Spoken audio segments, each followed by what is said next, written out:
Good morning. My name is Ahmir John Langela. I am here today to talk to you about frogs. Yes, frogs. Save the frogs. There's one place here in Canada where its lake's ecosystem has been in danger, and the frogs are disappearing. This lake is located in central Alberta, approximately 77 kilometers west of Edmonton. Findings has been recorded as a lake ecosystems including biotic living plants and animals and microorganisms, as well as abiotic non-living physical and chemical interactions. Biotic factors are all of the living organisms within an ecosystem. These may be plants, animals, fungi, and any other living things. Abiotic factors are all of the non-living things in an ecosystem. Climate in Canada varies considerable from region to region, and climate in Laxing and falls under the prairie climate region. What are the basic needs of all living organisms? In order to survive, animals need air, water, food, and shelter, protection from predators and the environment. Plants need air, water, nutrients, and light. The living organisms present in an ecosystem form the biotic component. They are classified into three main categories: plants, animals, and microorganisms. Bacteria and fungi. 1.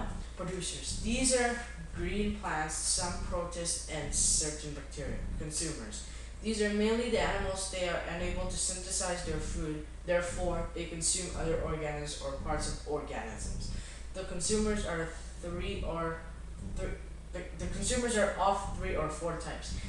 A. Primary consumers. These are plants. These are the animals which eat plants or plant products. Secondary consumers. These are the animals which eat herbivores. Tertiary consumers. These are larger animals which feed on secondary.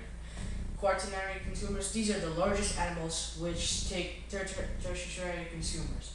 Decomposers. These are mainly bacteria and fungi. They obtain their food molecules from the organic producers, plants and consumers, animals and their waste products. Microorganism population describes its ecological and how it responds to the distribution of resources in competing species, as well as the ways in which it alters those same factors in turn. In sense, the niche is a complex description of its microbial the species uses environment. Organism population numbers are of the same group of species, which live in a particular geographical area and have the capability of interbreeding food webs. In reality, many different food chains interact to form complex food webs. This complexity may help to ensure a species survival in nature. If one organism in chain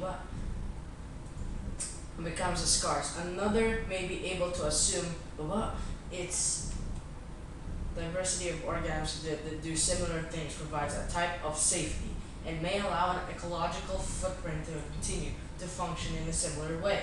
Even when one species becomes scarce, however, some changes in the one part of the food web may have effect at the various trophic levels or any of the feeding levels that energy passes through as it continues through the ecosystem.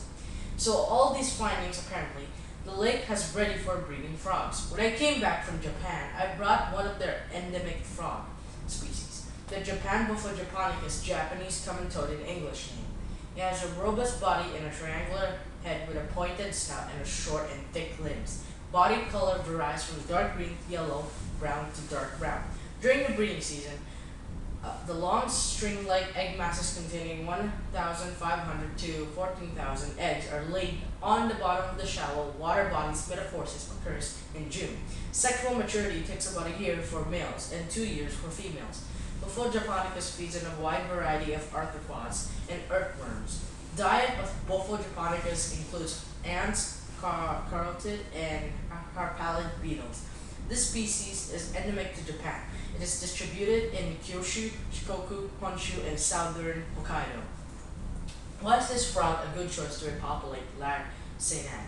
Listed as at least concerned in view of its wide distribution tolerance of a broad range of habitats presume large population.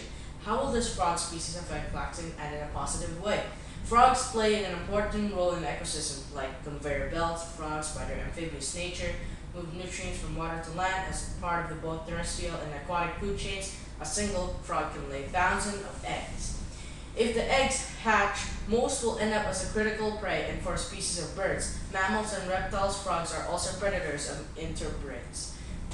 How will this frog species affect all the different elements of the lake ecosystem. This makes the adult frog a member of a food chain that includes producer and plants. Herbivore animals that eat plants and carnivorous animals like the frog that feed on other animals that eat both and animals. Tadpoles eat large amounts of algae, small amount of decomposers that break down detritus to get nutrients for other use in the process. Very small. Plants and algae, those nutrients to growth that waste recycled within a detritus food chain. My scientific knowledge to attain my accurate predictions of what might happen in positive ways that because of frogs are known as indicator species and play an important role in food chains and food webs. Laks say that will have a very healthy ecosystem. Frogs can also give scientists valuable insight into how an ecosystem is functioning. How will you introduce the frog to the lake? Frogs are cold-blooded animals. This means that they need to heat to keep up their body temperature. Frogs are estivate during winter or during drought. They usually look out for underground places to estivate. They include burrowing in muds and holes. They survive by getting oxygen through their skin. They come out when the weather outside is favorable. Frogs have skin with no scales or hair. They can take in oxygen from either air or yeah. What steps will you take to ensure that the population is established and stable? Frogs need shelter, food, and place to breed. However, it is not necessary to provide all of these requirements in one of habitat. Most frogs require permanent water. Bodies, temporary water, and bodies are streams and rivers. Frogs need protection from predators. How will you monitor the effects of the new frog species on the lake? By observing the breeding activity of the Japanese common toad, Buffa japonicus, which began in late February, mid-March, and lasted for 1 to 3 weeks. Tests indicated that the large reproductive events occurred around the new moon. In addition, an analysis of the both generalized linear model, incorporating both lunar and base and weather, and temperature and rainfall as predictors, indicated that reproductive synchronization in this species may be related to the behavioral response to the lunar cycle. How will you know when your program is a success? If the frog species multiples,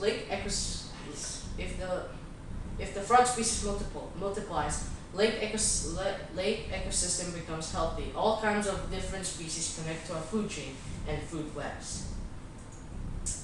Thank you for listening. That's long.